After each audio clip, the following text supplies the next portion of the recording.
کہاں تک یہ گمراہی کی ضمانت میرا رسول لے رہا ہے؟ کہاں تک کی لے رہا ہے؟ حتیٰ یردا علی الحوض، وہاں تک کہ تم سارے حشر کے میدان کو سر کرو گے، برزخ کی منزلیں حل ہوگی، میدان حشر پار ہوگا، پلِ صراط بھی گزرے گا، اور پہنچ جاؤ گے جنت کے دروازے پر۔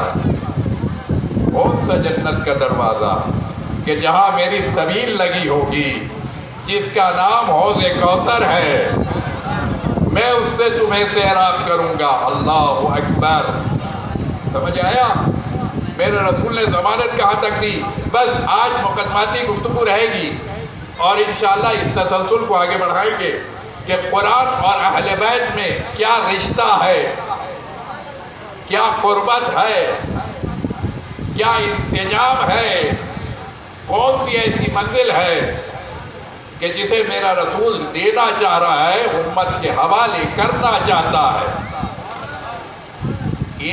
پھر میں کہوں گا تکرار میں، انی تارکن، چھوڑ کے جا رہا ہوں، انی تارکن فیکم الثقلین۔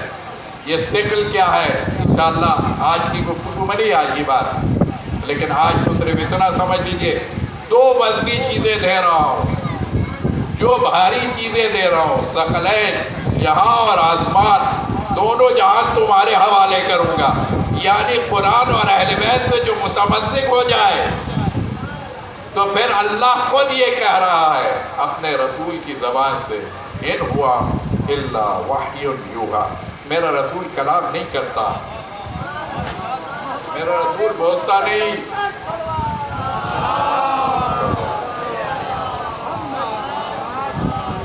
مگر یہ کہ جو وحی الہی کے تابع ہو۔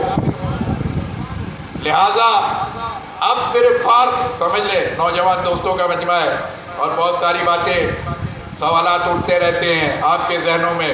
یہ مجالس کا مقصد پتہ ہے نا؟ بس ایک جملے میں جملے کو آگے بڑھا دوں گا کہ میرے رسول کا جملہ کیا ہے۔ میرا رسول یہ فرماتا بھی ہے، جہاں یہ فرمایا پھر ایک جملہ ہے کہ زینوا مجالسکم بذکر علی ابن ابی طالب۔ کیا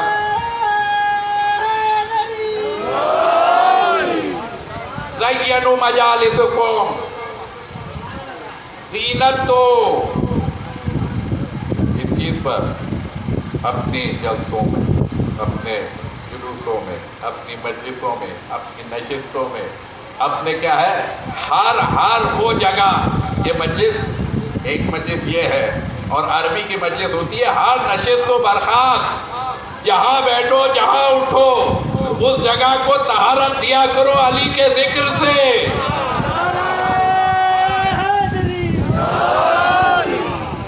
سمجھ آئی بات؟ طہارت، اگر تمہیں اپنے گھروں میں طہارت چاہیے تو علی کا ذکر کرو، اگر تمہیں اپنے دفتروں میں طہارت چاہیے تو علی کا ذکر کرو، اگر تمہیں اپنے قلب کی طہارت چاہیے تو علی کا ذکر کرو۔ اور یہ ساری باتیں قرآن سے اور حدیث سے انشاءاللہ گفتگو ہوگی۔ ایک لفظ بھی میرا جملہ میں اس کا ذمہ دار، کوئی ایک جملہ بھی پورے 10 دن انشاءاللہ آپ کی خدمت میں حاضر ہوں گا، اگر ایک جملہ قرآن اور حدیث سے ہٹ کے ہو تو میں ذمہ دار۔ جتنی بات ہوگی وہ سب قرآن اور حدیث سے۔ کیا فرمایا؟ زینوا مجالسکم، تم اپنی مجلسوں کو، اپنے نشست و برخاست کو، اپنے گھر کے محافل کو، جہاں اٹھنے بیٹھنے کا مزاج پایا جاتا ہو، جہاں اٹھنے بیٹھنے کا مزاج پایا جاتا ہو، وہاں علی کا ذکر چھیڑ دیا کرو۔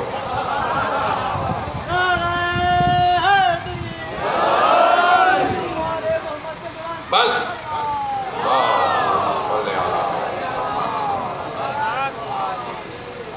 یہ اور بات ہے کہ اصحاب رسول یہ فرمائے، بالکل کیا کہتے بھائی کیوں چھیڑا جاتا ہے؟ اس لیے کہ پہچان ہو جاتی ہے اچھے اور برے کی۔ ذکر علی اچھے اور برے کی تمیز کراتا ہے، یہ فرقان ہے۔ ابھی اس پہ بات نہیں ہوگی، لیکن ایک جملہ ہے، بس یاد رکھ لیجئے گا، یہ حق اور باطل، قرآن فرقان ہے، اہل بیت حق اور باطل کا فرقان ہے۔ توجہ ہے میری بات کی طرف؟ کیا اب جس کو حق اور باطل کی تمیز کرنی ہوگی وہ کیا ہے؟ ذکر علی ابن ابی طالب کرے۔ ایک درود پڑھ دیجئے گا بار محمد و آل محمد۔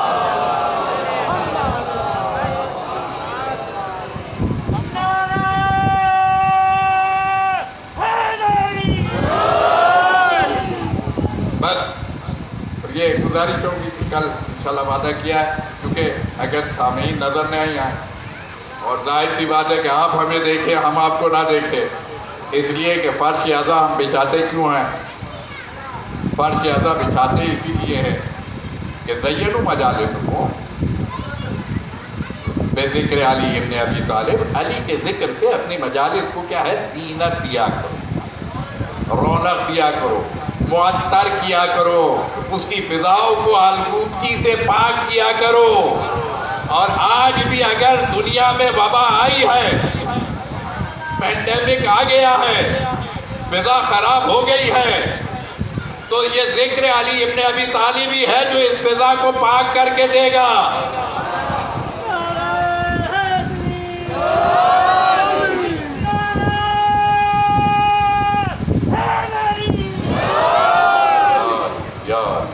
بس ہمیں اپنا پاکستان پاک رکھنا ہے، ہر نجاست سے اسے دور رکھنا ہے، اس کا نام ہی پاکستان ہے۔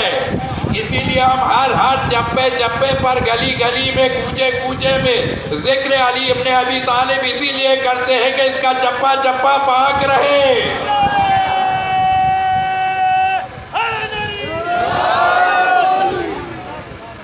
جو ہے نا میری بات کی طرف؟ بس بات انشاءاللہ آگے ہوگی کہ کیا رشتہ ہے، تو بس ایک رشتہ تو آج بتا ہی دوں میں دوستوں کے لیے کہ میرا رسول کیا کہتا ہے۔ ابھی میں نے کہا نا کہ زینوا مجالسکم بذکر علی ابن ابی طالب، علی کے ذکر سے اپنی مجالس کو زینت دو۔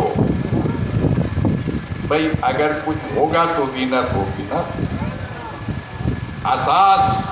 اساس اور ہے، اس کی زینت اور ہے۔ یعنی اب میں کہہ دوں کہ جی ہاں ساری چیزیں ہو، لیکن اگر کیا ہے، ایک جملہ کہہ رہا ہوں بس، ماشاءاللہ نظر نیاز کے زمانے آ رہے ہیں، اگر نیاز ہو اور مٹھاس نہ ہو،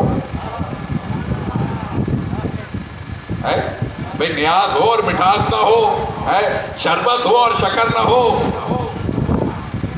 تو ظاہر سی بات ہے کہ شربت کا مزہ تو نہیں آتا نا، تو مجلس کا مزہ کب آتا ہے؟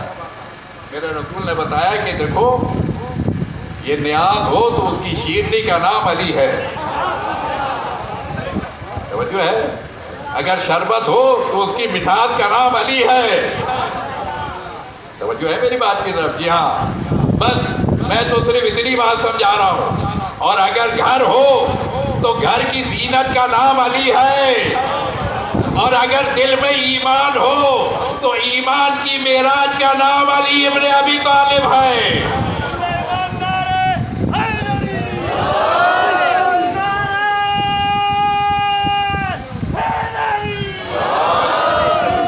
درود پڑھ دیجئے گا بار محمد و آل۔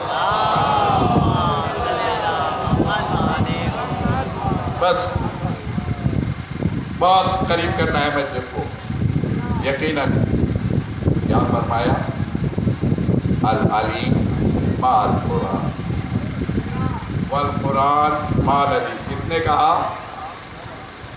کس نے کہا؟ میرے رسول نے۔ پہلی حدیث سن لینا۔ اچھا افسوس کے ساتھ کہنا پڑتا ہے کہ میرے رسول کی وہ حدیثیں جو اگر کیوں کہوں میں تو بھیجا نہ ہوگا کہ سارے انسانوں کی فضیلت میں جتنے اقوال میرے رسول کے ہیں وہ سب کو ایک پڑھنے میں رکھ دو اور فضائل علی کے بارے میں جو احادیثیں ہیں اسے ایک پلڑے میں رکھ دو تو علی کا پلڑا بھاری ملے گا. یاد رکھنا، ذمہ داری سے کہہ رہا ہوں. جائیے دیکھیے، احادیث کی کتب دیکھنی چاہیے نا. یہ کہ پاک ذکر ہے، اس میں پاک ہستی نے پاک ہستیوں کا ذکر کیا ہے. کتنی تعداد میں ڈھونڈیے، حساب لگائیے. آج کل کیلکولیشن کا زمانہ ہے، کیلکولیٹر بھی ہے. اب تو بہت آگے تک بات چلی گئی. بس سرچ کرے سب مل جائے گا. اچھا، میں تو کہہ رہا تھا کہ جی ہاں، العلی مال والقرآن مال علی. بھئی یہ بات تو بہت آسان ہے. ہم سب کس کے ساتھ ہیں؟ قرآن کے ساتھ. کوئی شک ہے آپ کو؟ کوئی شک نہیں ہے نا. ہم سب چاہتے ہیں کہ ہماری وابستگی قرآن کے ساتھ ہو جائے. بھئی ہمارا مرنا جینا قرآن کے ساتھ ہے. ہماری زندگی اور حیات قرآن میں، ہمارا دستور حیات قرآن میں ہے یا نہیں ہے؟ اچھا، اور آگے بڑھ کر کے میں بات کہہ دوں کہ جی ہاں، ہماری شادی بیاہ تو ہمارے سروں پر قرآن ہے. ہمارا مرنا ہو تو اپنے مرحومین کی مغفرت کے لیے قرآن. توجہ ہے؟ اچھا، تو یقیناً ہم تو چاہتے ہیں کہ کوئی رشتہ ہمارا قرآن سے ہو جائے. یہ اور بات ہے کہ قرآن کو ہم مانتے ہیں، قرآن کی نہیں مانتے. مسلمان قرآن کو مانتا ہے، قرآن کی نہیں مانتا. بس اتنا ہی سا فرق ہے. میرے نوجوان دوستوں کے لیے یاد رکھنا چاہیے کہ ہم قرآن کو مانتے ہیں، قرآن کی نہیں مانتے. ہم اللہ کو مانتے ہیں، اللہ کی نہیں مانتے. ہم رسول کو مانتے ہیں، رسول کی نہیں مانتے. جس دن ہم یہ فیصلہ کر لیں گے کہ ہم جس کو مانتے ہیں اس کی بھی مانیں گے تو مسئلہ حل ہو جائے گا. ایک مرتبہ درود پڑھ دیجئے گا بار محمد و آل محمد.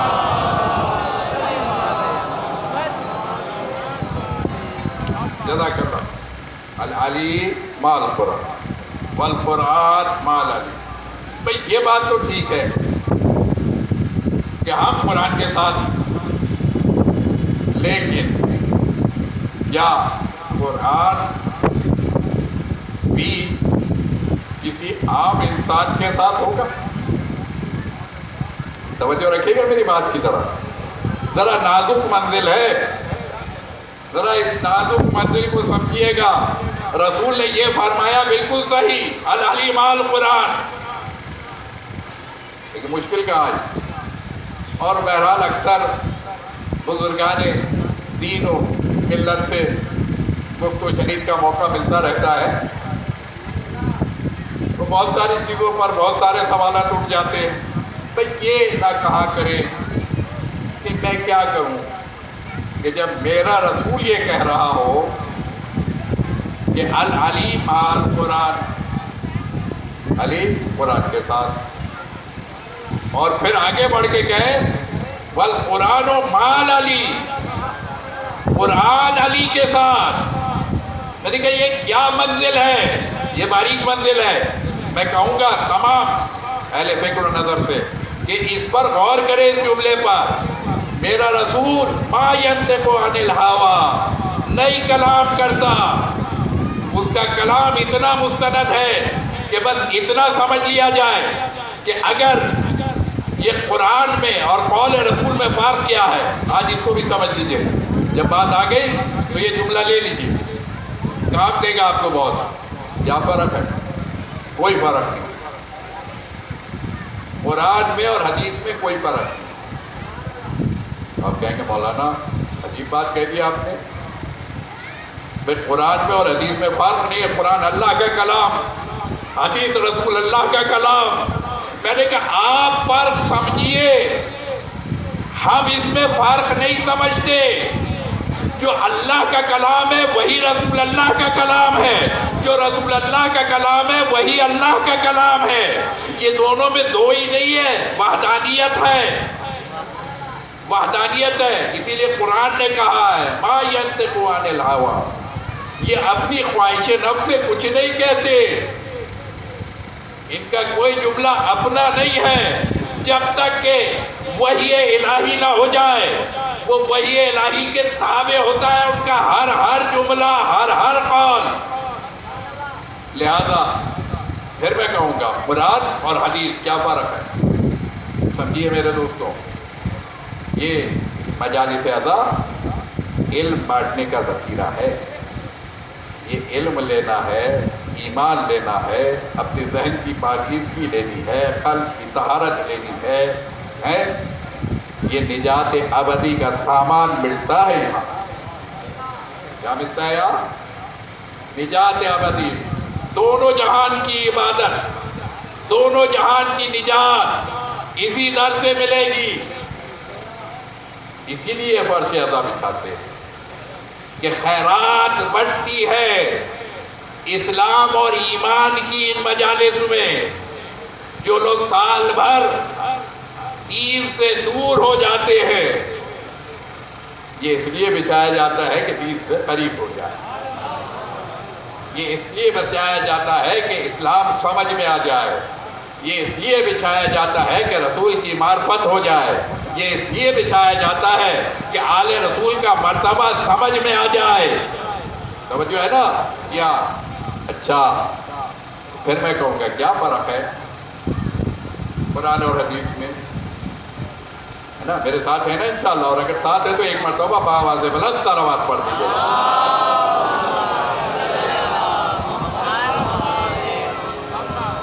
کیا فرق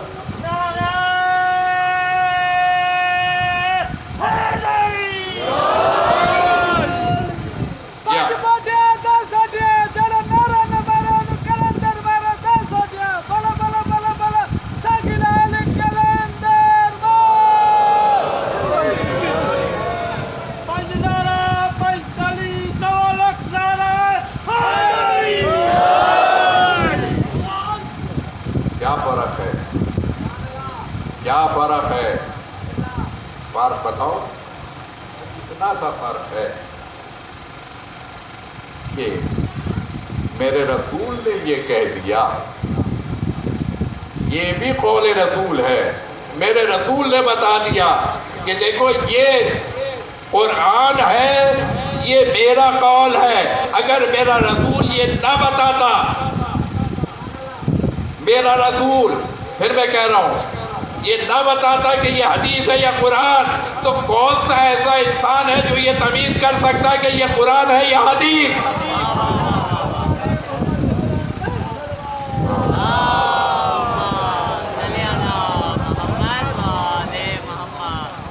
یہ تو ان کی مہربانی ہے، ورنہ قرآن نے تو کہہ دیا ان کا سب کلام وہی کتابیں ہے، اور قرآن وہی الہی کا دوسرا نام ہے۔ تو فرق کیا ہے؟ کہا نہیں، بس میں تمہیں بتاؤں گا کہ یہ قرآن ہے اور یہ میرا کہا ہوا ہے، یہاں لسان اللہ ہے، وہاں لسان رسول اللہ ہے۔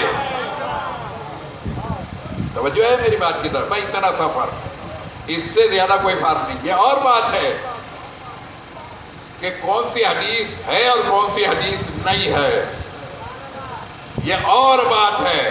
اسی لیے رسول نے یہ جملہ بھی فرما دیا کہ جہاں جہاں وحی سے اور قرآن سے اگر میرا کوئی قول منسوب کر دیا جائے میرے نام کے ساتھ، توجہ رہے، اگر میرا کوئی قول میرے نام سے کوئی منسوب کر دے اور وہ ٹکراتا ہو قرآن سے، تو اسے دیوار پر رکھ دینا۔ توجہ ہے، اسے دیوار پر رکھ دینا، یعنی گویا اب جتنی احادیث لی جائیں گی وہ سب وہ احادیثیں لی جائیں گی قول رسول سے، کہ جو قرآن کے مطابق ہوتی چلی جائیں گی، جو قرآن کے جامع میں ڈھلتی چلی جائیں گی، وہ حدیث کی جائیں گی۔ اور جہاں اگر خدا نخواستہ کوئی ایسا جملہ مل جائے کہ جسے عقل تسلیم نہ کرے، تو میرا رسول کیسے تسلیم کرے گا؟ بس اس سے زیادہ بات آگے نہیں بڑھے گی۔ لیکن العلی مع القرآن والقرآن مع العلی، اب سمجھ میں آ گیا نا کہ قرآن اور حدیث میں کتنا معمولی سا فرق ہے؟ جب یہ بات سمجھ میں آ گئی تو مجھے اتنا تمام ماشاءاللہ ہے مسلمانوں کا مجمع ہے، اور یقیناً آج کل تو ساری آواز ہر جگہ تک پہنچ جاتی ہے، گلوبل ویلیج کا زمانہ ہے نا آپ کہتے ہیں، کہ ہمیں نہیں پتا کہ یہ آواز دنیا کے کس کونے میں سنی جا رہی ہے اس وقت، لیکن اتنا ضرور کہوں گا میں، یاد رکھیے العلی مال قرآن والقرآن مال علی۔ اچھا متفق علیہ فیصلہ بتاؤ، بات وہ ہونی چاہیے جو عالم اسلام میں سب اس پر متفق ہو، اس لیے کہ اتفاقی بات میں خیر و برکت ہے، لہذا اتفاق کس پر ہے؟ بس اتنا پوچھ لوں میں آپ سے، یہ بتاؤ کہ میرے رسول میں اور علی کی زندگی میں نسبت کیا ہے؟ نسبت کیا ہے؟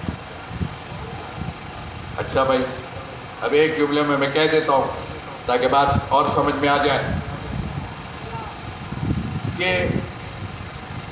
علی کعبے میں آیا، ایسا ہی ہے؟ اب تو سب مانتے ہیں نا بھائی، ہے تو درود پڑھ دیا کسی نا بات محمد و آل محمد۔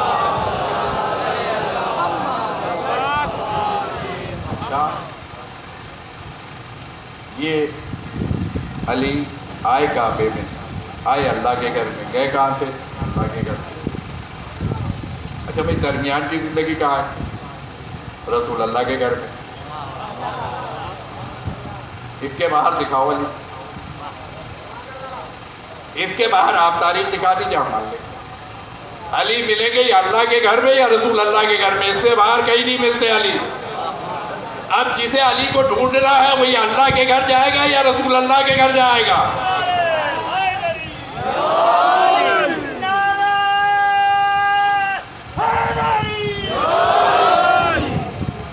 اچھا میں تو نسبت سمجھا رہا ہوں، میں نے تو ابھی فضائل علی شروع ہی نہیں کیے، میں تو ابھی نسبتیں سمجھا رہا ہوں، آج تو مقدمہ ہے۔ اچھا بھائی کیا نسبت ہے؟ دیکھتا کیا ہے کہ بس رسول کا سایہ تو نہیں تھا، بڑے بڑے مورخین اور مفسرین نے یہ جملہ لکھا ہے، بڑے بڑے علماء نے لکھا ہے اہل اسلام کے، میں ساری باتیں کرتا ہوں اہل اسلام کی،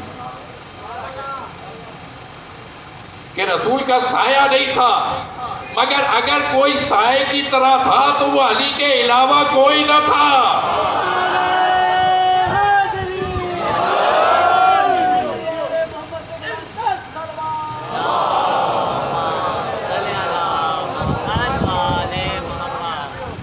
جو ہے نا میری بات کی طرح، تو اب جو رسول کا سایہ ہو، بھئی میں مسلمانوں سے آر لے کے جملہ کہہ تو سکتا ہوں نا،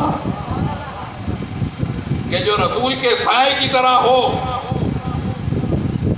تو بھئی یہ کہا جائے گا نا، آپ اور ہم یہی کہیں گے نا کہ علی رسول کے ساتھ، رسول علی کے ساتھ، توجہ ہے نا میری بات کی طرف، رسول علی کے ساتھ ہے، علی رسول کے ساتھ، بہت حدیثیں آئیں گی انشاءاللہ۔ اچھا یہ دونوں ساتھ ساتھ، میں نے کہا اب بھی نہیں سمجھ میں آئی، العلی و مال قرآن والقرآن و مال علی، سمجھ میں آیا نہیں آیا؟ کیا مولانا ذرا ہم لوگ بہت کم مجلسوں میں آتے ہیں، آپ لوگوں کی گاڑی ذرا اوپر سے چلی جاتی ہے، لہذا ذرا عوامی بات کریں، عوامی سطح پہ آ کے بات کریں۔ میں نے کہا بھائی بہت آسان سی بات ہے کہ آپ کی سمجھ میں نہیں آ رہا تھا کہ العلی مال قرآن تک تو سمجھ آ گیا، والقرآن مال علی سمجھ میں نہیں آ رہا تھا۔ میں نے کہا قرآن کی جگہ رسول اللہ کو رکھیے، بات سمجھ میں آ جائے گی۔ اللہ رسول کے ساتھ، رسول اللہ کے ساتھ، رسول اللہ علی کے ساتھ، علی رسول اللہ کے ساتھ، میں نے کہا یہ سب مجموعہ ملاؤ گے تو ایک ہی بات بنے گی آخر میں، العلی مال قرآن والقرآن مال علی۔ درود پڑھ دیجئے گا بار بار۔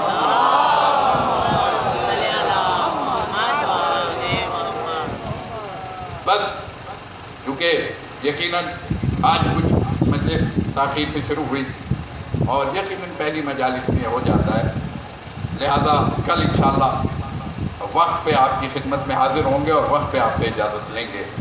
لیکن بس میں تھوڑا سا وضاحت کر کے بات کو آگے بڑھا دوں گا کہ جو میں نے حدیث سرنامہ قرار دی وہ کیا ہے؟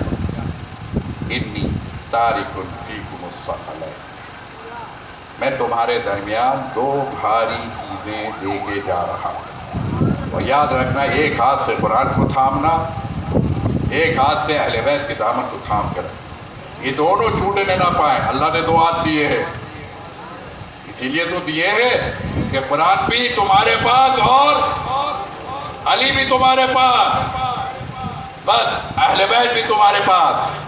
لیکن مجھے افسوس کے ساتھ یہ کہنا پڑتا ہے کہ جی ہاں، اس منزل میں کہ جب میرا رسول یہ آخری ایام کی احادیثوں میں سے ہے، کہاں پہ کہا، بس ایک جملہ کہوں گا ورنہ بات وہاں چلی گئی، تو میرے لیے 2-3 گھنٹہ پڑھنا مسئلہ نہیں ہوتا ہے۔ درود پڑھ دیجئے بار محمد و آل محمد۔ لیکن چونکہ یہ عشرے کی مجالس ہیں اور بہت ساری مجالسوں میں آپ کو بھی شرکت کرنی ہے اور ہمیں بھی جانا ہے، لہٰذا وقت کی نزاکت کو ملحوظ خاطر رکھنا ہے۔ بس میں تو اتنا کہوں کہ رسول دو چیزیں ہمیں دے کے جا رہے ہیں، اور میں ذمہ داری سے کہہ رہا ہوں کہ مسلمانوں نے دونوں چیزوں کو چھوڑ دیا، دونوں چیزوں کو چھوڑ دیا۔ نہ ہم قرآن کو مانتے ہیں، نہ ہم اہل بیت کی مانتے ہیں۔ بس یہی مسئلہ ہے، اگر اس کو حل کر لیا جائے تو سارا دین سمجھ میں آ جائے گا۔ آج اگر اسلام، مسلمان پریشان آپ کو نظر آ رہا ہے، آج یہ جو کچھ بھی مسلمانوں کے ساتھ ہو رہا ہے، اس کی وجہ ہم اور آپ کے علاوہ کوئی نہیں۔ اس لیے کہ میرے رسول نے ذمہ داری لی تھی، ضمانت لی تھی اس چیز کی کہ اگر میرے بعد ان دونوں سے وابستہ رہو گے تو پھر کبھی تمہارے قریب ضلالت اور گمراہی نہیں آئی۔ یہ مسلمانوں کے لیے کہ کبھی تمہارے قریب کیا ہے، کسی قسم کی نجاست تمہارے ذہنوں میں نہیں آئے گی۔ اس لیے کہ یاد رکھے گا، لا یمسہ الا المطہرون، قرآن بھی بغیر طہارت کے سمجھ میں نہیں آئے گا، اور اہل بیت کا ذکر بھی بغیر طہارت کے سمجھ نہیں آئے گا۔ یہ انشاءاللہ کل پر بات جائے گی۔ آج تو صرف اس حدیث کا میں شان نزول بتانا چاہ رہا تھا۔ کب کہا یہ اس وقت کہا ہے جسے ہم اور آپ غدیر کے نام سے پہچانتے ہیں، وہ غدیر خم کے مقام۔ اپنا خطبہ دینے سے پہلے وہ مشہور و معروف جملہ، اس کے تشریحات اور توضیحات بہت ساری کی جاتی ہے، میں ایک ایک کے انشاءاللہ توضیحات کروں گا، اور واضح ہوگی کہ انشاءاللہ یہ مولا من کن تو مولا کی جو حدیث ہے، من کن تو مولا ہو فہذا علی المولا، اس کی تشریح کیا ہے؟ اس سے پہلے کا جملہ ہے یہ، انی تارک فیکم الثقلین، میں تمہارے درمیان دو بھاری چیزیں، دو قیمتی چیزیں ہیں، وہ تمہارے حوالے کر کے جا رہا ہوں۔ تو ہم تو نہ قرآن کو چھوڑیں گے نہ اہل بیت کو چھوڑیں گے، اس پر کوئی سودا نہیں ہو سکتا۔ اچھا ہوا کیا؟ میرے رسول نے اپنے بعد یہ دو چیزیں چھوڑ کے اس کے بعد صرف 18 ذی الحج اور 28 صفر، 2.25 مہینے، 2 مہینہ 10 دن، بس میرا رسول ظاہری اس دنیا میں موجود رہے۔ اور اس کے بعد کیونکہ جملہ یہی تھا پہلے کہ دیکھو مجھے بلانے والا آئے گا اور میں اس کے بلانے کو قبول کر لوں گا، توجہ ہے، یعنی اب آپ تیار ہو جائیے۔ اچھا اس وقت یہ فرمایا، اور اس کے بعد بس سنسار کی تھی کیا یہ مدینہ کس کا مدینہ ہے؟ یہ مدینہ کہتے ہیں عربی میں شہر کو مدینہ کہتے ہیں۔ یہ صرف مدینہ نہیں ہے، مدینہ رسول ہے۔ ہم اور آپ معروف میں یہ ہے کہ مدینہ نہیں، مدینہ نہیں ہے، مدینہ تو ہر شہر مدینہ ہے، اور کیوں نہ ہو، یہ ساری زمین مدینے والے ہی کی تو ہے، تو ہر شہر مدینہ ہے، لیکن مدینہ رسول جسے کہا گیا، جسے ہم اور آپ مدینہ کہتے ہیں، وہ اصل میں مدینہ رسول۔ یہ وہ شہر ہے کہ جب رسول آیا ہم اپنے گھر کو، آج ہم نے محرم کی آمد ہوتی ہے نا، تو اب تک تو ہمارا گھر ہوتا ہے، لیکن جب چاند رات آتی ہے نا تو ہم اپنے گھر کو عزا خانہ کہتے ہیں، ہم مولا کا گھر بناتے ہیں، یہی ہے نا۔ بس یہ مدینہ رسول۔ اچھا اتنا بتائیں، انصاف سے بتائیے کہ آپ کی کوئی پراپرٹی ہو، آپ کے آباء و اجداد کی کوئی پراپرٹی ہو، کوئی جائیداد ہو، کوئی زمین ہو، کوئی وراثت ہو،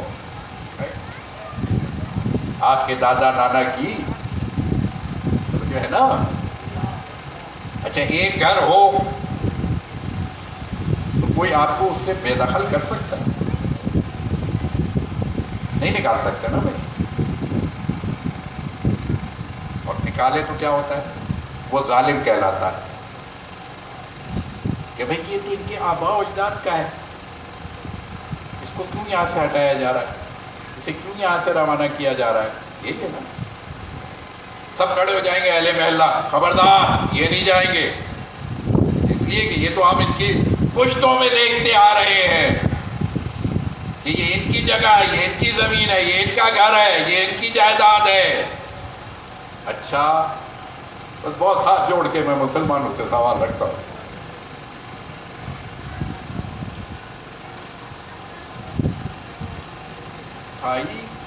رجب کو کیا ہوا؟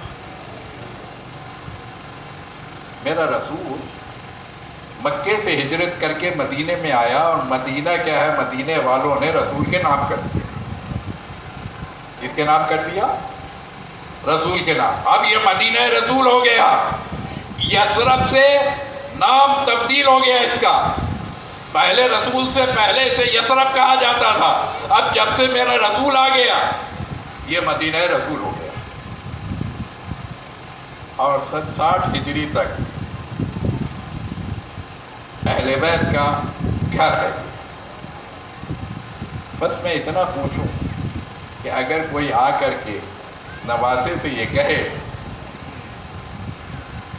کہ تم اپنی جائیداد چھوڑو،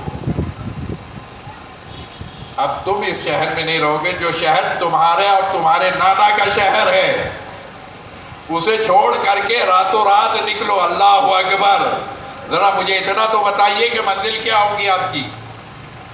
ہے کیا کیفیت ہوگی آپ کی؟ کیا حالت ہوگی آپ کی؟ بس یہ 28 رجب کو میرا مولا آقا حسین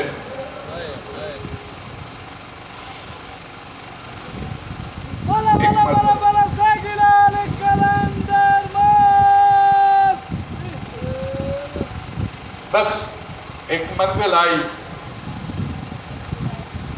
کہ ولید ابن عتبہ گورنر اس وقت کا مدینے کے گورنر، محبان اہل بیت میں سے کہا جاتا ہے، اس کے دل میں گوشہ نرمی تھا۔ ایک مرتبہ اس نے کچھ لوگوں کو طلب کیا تھا، اس لیے کہ یزید حاکم شام ہو گئے، اور اس کا خط پہنچا ہے 27 رجب کو۔ ایک مرتبہ ولید کو وہ خط ملتا ہے کہ حاکم شام نے خط لکھا ہے کہ 4 مسلمانوں کی بڑی شخصیت، اس میں ایک میرا اور آپ کا مولا حسین ہے، اس سے میرے لیے بیعت لی جائے، اس سے میرے لیے بیعت لی جائے۔ اس وقت میرا مولا حسین مسجد نبوی میں تشریف فرما، یہ میں بچوں کے لیے، نوجوان نسل کے لیے معلوم ہونا چاہیے تاریخ۔ مسجد نبوی میں بیٹھے، عشاء کے بعد کچھ علمی فیض بانٹ رہے، حاسد آیا، منادی آیا، بلایا، فرزند رسول حاکم مدینہ نے یاد کیا۔ ایک مرتبہ میرے مولا نے اس کی طرف دیکھا اور دیکھنے کے بعد ایک جملہ کہا کہ یہ کون سا وقت ہے کہ دربار میں بلایا جائے، رات کا وقت ہے؟ کہا نہیں، فوری طلب کیا، کہا اچھا تم چلو ہم دیکھتے ہیں۔ کچھ دیر گزری، میرا مولا جانے کو تیار نہیں،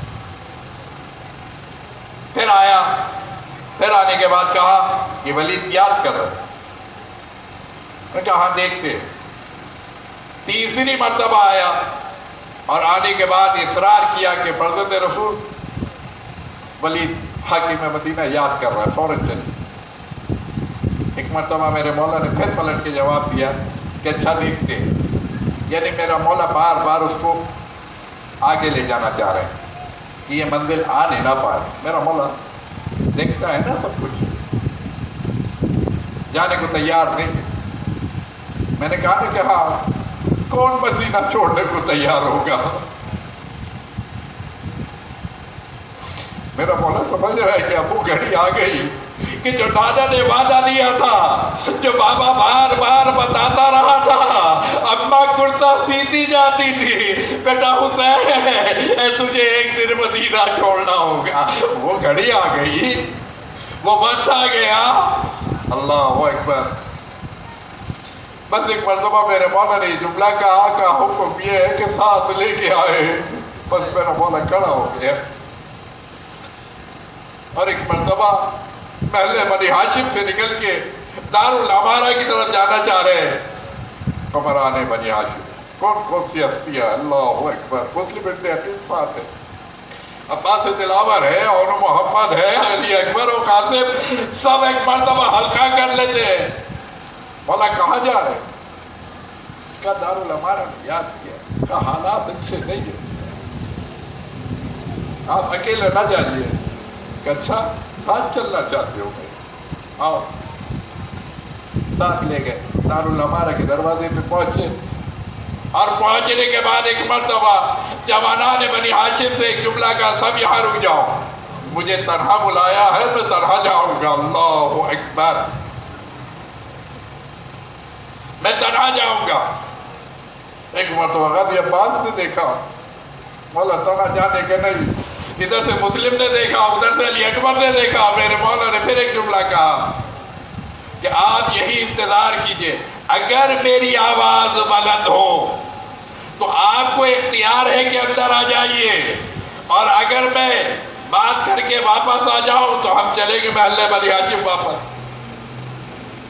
سب نے انتظار کیا، میرا مولا اندر گیا، ولید نے خط نکالا، بہت مختصر کر رہا ہوں میں جملوں، اور ایک مرتبہ جملہ یہی تھا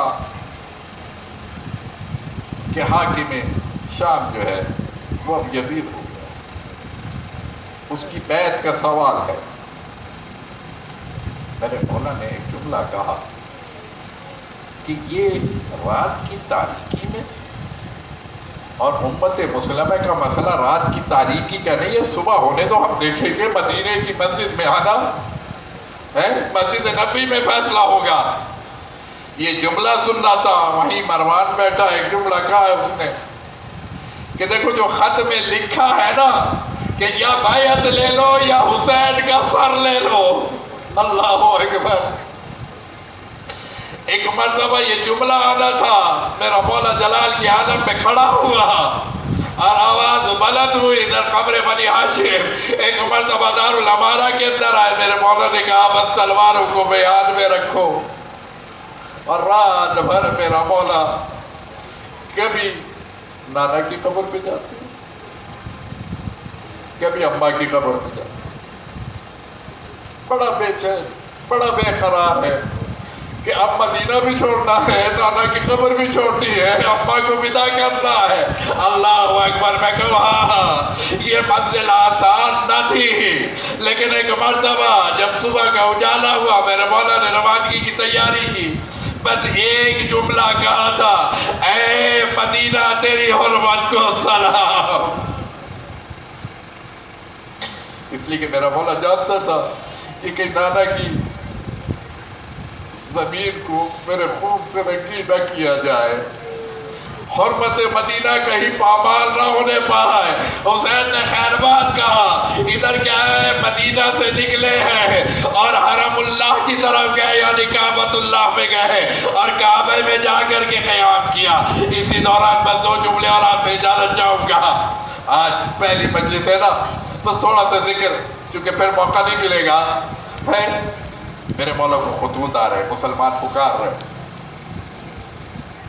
کوفے کے لوگوں کے خطوط آئے، مولا آئیے ہم آپ کے دین کے لیے نصرت کرنے کو تیار ہے. بار بار خطوط آ رہے. ادھر میرے مولا نے بس مسلم ابن عقیل کو ایک مرتبہ روانہ کیا. جب مسلم جا رہے تھے نا، اپنے ساتھ دونوں بچوں کو بھی لیا کہ مولا آپ بھی بچوں کو ساتھ لے کے آئے ہیں، کیا اجازت ہے میں بھی اپنے 2 بچے ساتھ لے کے جاؤں؟ اللہ اکبر. میں کہوں ہاں یقیناً یہ گریے کے دن ہے نا، یہ عزا کے دن ہے. آل رسول پہ جو روتے ہیں نا، ان کا مقدر رویا نہیں کرتا. اچھا ایک مرتبہ مسلم روانہ ہو گئے، کوفے پہنچے، بڑا استقبال ہوا، بڑی شان و شوکت کے ساتھ میرے مسلم کو بلایا گیا. 4000 کا لشکر ایک ساتھ چلتا تھا میرے مسلم کے ساتھ. لیکن ادھر عبید اللہ ابن زیاد آیا اور پھر وہ منزل آئی کہ مسلم تنہا تھے، یا اللہ کا گھر تھا یا مسلم تنہا تھے.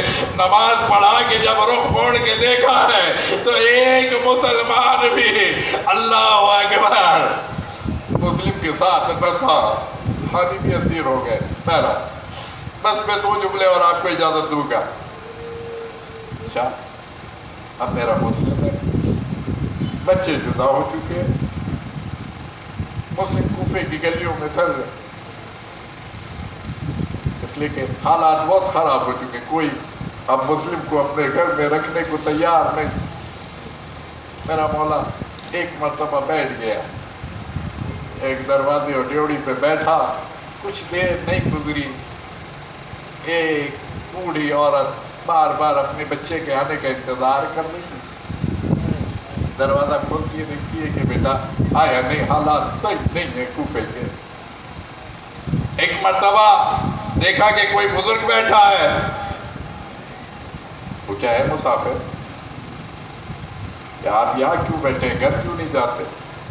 بس ایک مرتبہ حضرت مسلم کا جملہ آیا، اگر کوئی میرا گھر ہو تو میں وہاں جاؤں، میں تو مسافر ہوں. ایک مرتبہ اس نے سوال کیا اور سوال یہی تھا کہ آپ کہاں کے رہنے والے؟ کہا پیاس لگی ہے، اگر تھوڑا پانی مل جائے. فوراً ایک مرتبہ وہ مومنہ طاہا جو ہے وہ دوڑی دوڑی گھر میں جاتی ہے، پانی لے کے آتی ہے. پانی لانے کے بعد ایک مرتبہ پانی پلاتی ہے، پھر یہ جملہ کہتی ہے، اے مسافر حالات ٹھیک نہیں ہے، آپ میری ڈیوڑی میرا دروازہ چھوڑ دیں. ایک مرتبہ پھر مسلم نے جواب دیا کہ کیا ہے، میں غریب الوطن ہوں. کہا آپ کہاں کے رہنے والے ہیں؟ کہا میں مدینہ رسول کا رہنے والا ہوں. ایک مرتبہ مدینہ رسول کا نام آیا، مومنہ کے دل میں تڑپ پیدا ہوئی، ارے مدینہ رسول میں کون سے محلے کے رہنے والے ہیں؟ ایک مرتبہ جواب دیا، ارے محلے بنی ہاشم کا خبر ہو.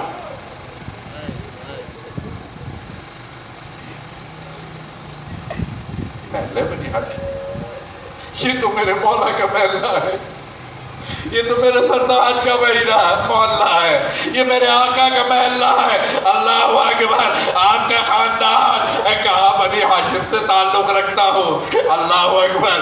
کہا بنی ہاشم میں کون؟ کہا عقیل کا بیٹا۔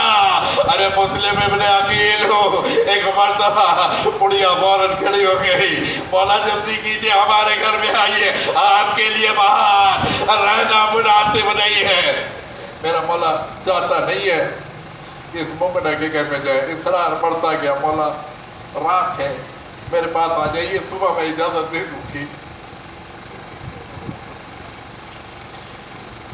مسلم ابن عقیل رات کو وہاں کے گھر میں رہے، بیٹا آیا، لاچی تھا، خبر پھیل چکی تھی کہ جو بھی مسلم کی خبر دے گا اسے انعام ملے گا۔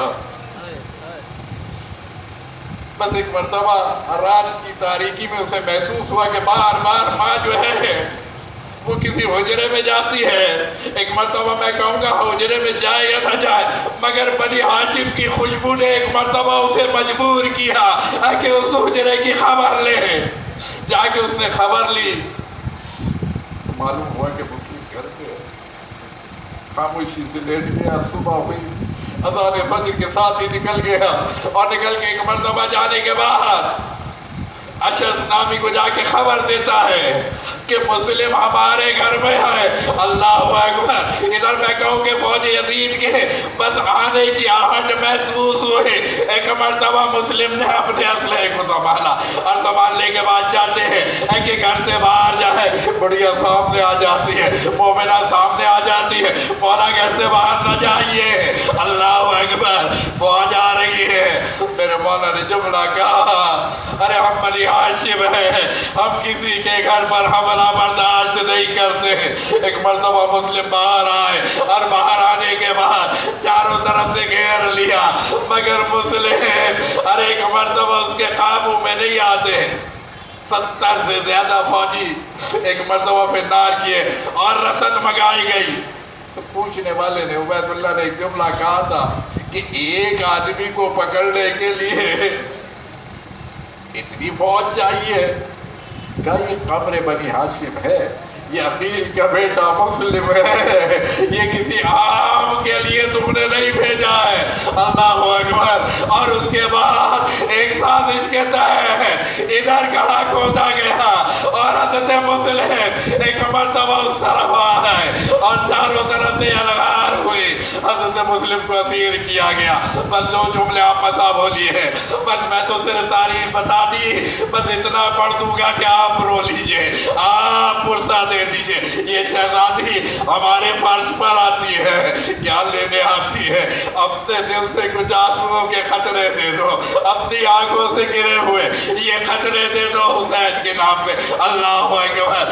میں کہا ادھر ایک مرتبہ مسلم دارالامارہ میں، اور اس منظر پر آئے کہ ادھر سرطان سے جدا ہوا، ادھر میرا مولا ارے راستے میں ہے۔ ایک مرتبہ دن بھر بڑا پریشان رہا، بڑی کیفیت عجیب تھی، سارے اہل قافلہ فکر مند تھے کہ آج مولا کی طبیعت تغیر پذیر ہے، لیکن کوئی پوچھتا نہیں تھا کہ مولا سبب کیا ہے۔ بس ایک مرتبہ میرا مولا سر جھکائے بیٹھا تھا، آنکھوں میں آنسو آئے۔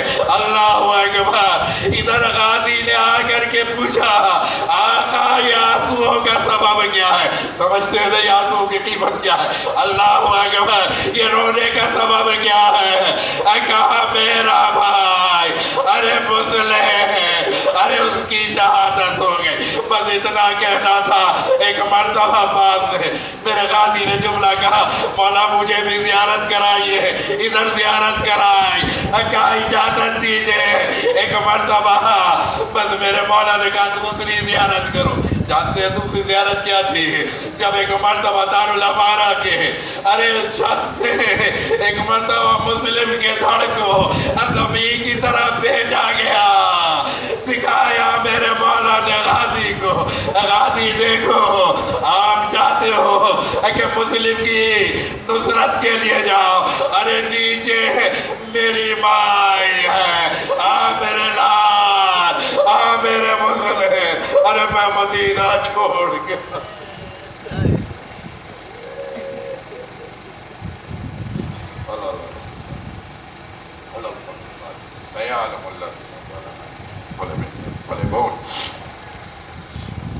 بحق محمد وانت المحمود بحق علی وانت العالی بحق فاطمہ وانت فاطر السماوات والارض بحق الحسن وانت المغفر بحق الحسین وانت قدیم الاحسان بحق تسعة المعصومین من ذریت الحسین علیہ السلام پروردگار عالم ہماری تمام عبادتوں کو قبول کر بار الہ یہ محرم الحرام کی آمد ہے بار الہ ہمیں اور زیادہ دین اسلام کو سمجھنے کی سعادت نصیب کر ہمارے قلوب میں اور زیادہ محبت اور مودت آل رسول عنایت فرما بار الہ کردار اہل بیت علیہ السلام اپنانے کا شوق جذبہ حوصلہ عنایت فرما بار الہ ہر پریشانی حال کی پریشانی کو دور فرما بار الہ جو بے اولاد ہیں میں کہوں گا آج کے حوالے سے مسلم کے تقریباً بچوں کا واسطہ بار الہ جو بے اولاد ہیں انہیں صاحب اولاد کر بار الہ غریب الوطن کا واسطہ سفیر حسین کا واسطہ مسلم ابن عقیل کا واسطہ بار الہ جو بھی جہاں کہیں رہتے ہیں جتنے بھی مسلمان ہیں ان کی جان مال عزت و آبرو کی حفاظت فرما تمام مسافروں کو سلامتی کے ساتھ وطن لوٹنے کی سعادت نصیب فرما بار الہ تمام مقدس مقامات بالخصوص بار الہ جتنے بھی مجالس ہو رہی ہیں جلوس ہو رہے ہیں عزا ہو رہی ہے مساجد ہیں امام بارگاہیں ہیں بار الہ اور بالاخص Karbala Samarra Kazim Najaf Ashraf زینب شام کی حفاظت فرما بار الہ میں بار بار جہاں معصومین کی زیارت نصیب فرما پروردگار عالم جو بیمار کربلا کے صدقے میں انہیں شفا کاملہ عاجلہ عنایت فرما بار الہ ہمارے جتنے بھی عزادار اس عزاخانی کے حوالے سے قمر بنی ہاشم کے جتنے بھی متولیات تھے نماز گزار تھے عبادت گزار تھے عزادار تھے بار الہ جو ابھی سال دنیا میں نہیں ہے بالخصوص ہمارے سولنگی بھائی کی زوجہ محترمہ بار الہ ان سب کو علیہ الین میں جگہ عنایت فرما بار الہ ان سب کو شہدائے کربلا کے ساتھ محشور فرما بار الہ پاکستان کو امن کا گہوارہ قرار دے پاکستان پر کتنی بھی بری نظریں آئے ہیں بار الہ شیطان کی شیطانیت کی دشمنان پاکستان دشمنان اسلام بار الہ ان کی سازشوں کو ناکام فرما پاکستان کو استحکام عنایت فرما پنجاب حسینیت کو اور زیادہ سربلندی عنایت فرما بار الہ زمانے کے ایمان کے ظہور میں تاجیل فرما ہم سب کو آخرت میں شفاعت زہرہ مرضیہ نصیب فرما ماتم حسین